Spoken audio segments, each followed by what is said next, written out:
Stop al numero chiuso per la facoltà di medicina. Arriva dal Senato il primo via libera. Il comitato ristretto della Commissione Istruzione di Palazzo Madama, quasi all'unanimità, ha votato a favore per adottare il testo base che cancella il numero chiuso per accedere alla facoltà di medicina.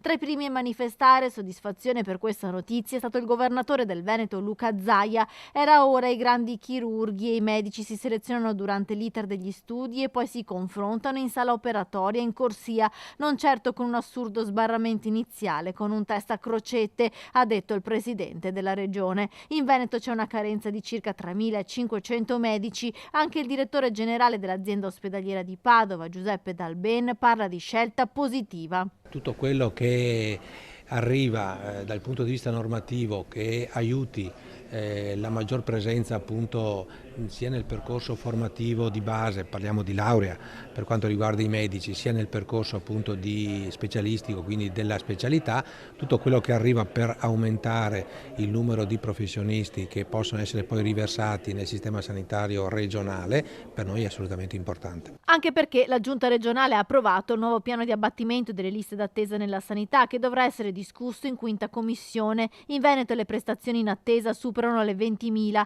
visite serali nei fine settimana, l'overbooking sono solo alcuni aspetti del nuovo piano. Avremo bisogno di più specialisti, avremo bisogno, ecco, il tema è soprattutto quello della avere specialisti al bisogno. Per il resto, insomma, la tecnologia c'è, va usata direi nelle 24 ore. Contrario invece allo stop del numero chiuso di medicina, l'ordine dei medici. Questa non è assolutamente una norma di buon senso. Eliminare il numero chiuso significa che fra 10 anni, il tempo necessario per formare un medico, avremo una pletora di laureati che non avranno possibilità di trovare un posto di lavoro come medici, produrremo solo disoccupati, ha detto il presidente nazionale Filippo Anelli.